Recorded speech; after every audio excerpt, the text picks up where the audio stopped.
So, gusto kong may makausap ako, makapag-share. Dahil dito, hindi ako nag-share sa mga katrabaho ko.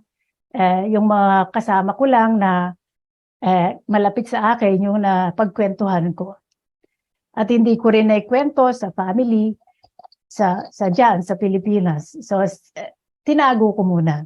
Nung nag-aantay ako ng result, sa kakaisip ko rin, ang dami ko nang naiisip noon, grabe. So, nagdasal ako during the time na meron akong pinagdadaanan.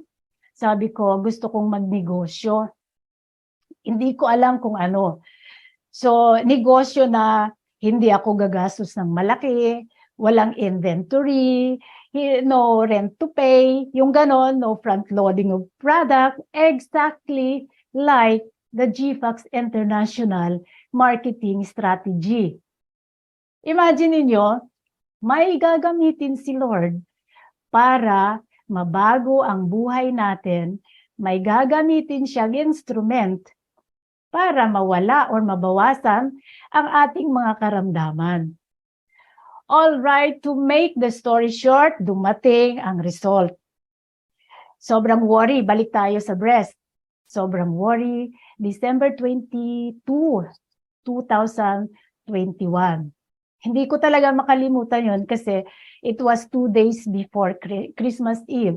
Siyempre, nakaka-stress na yon. Sino ba naman yung gaganahan mag-celebrate ng Christmas na meron kang pinagdadaan ng mabigat?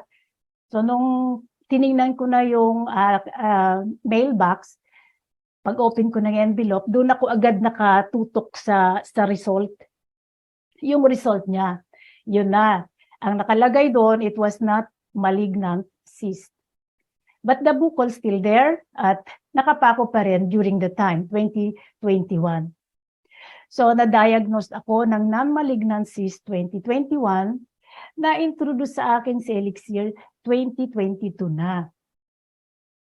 So, di ba parang, napagdaanan ko yung ganong klaseng problem na assuming, akala ko talaga noon meron ng ganon, yung big C na sakit. So yun, and after 6 months, after ma-introduce sa akin si Elixir, no, dire-diretso na tayo. After 6 months ng therapy, wala na akong nakapangbukol. At nitong last March this year, nagpa-check ako ulit at no cancer cells detected. As in, amazing na walang nakita, and praise God, ginamit niya si Elixir Placenta para siya yung naging reason, si Elixir ang naging reason para mawala yung worries and stress sa buhay ko.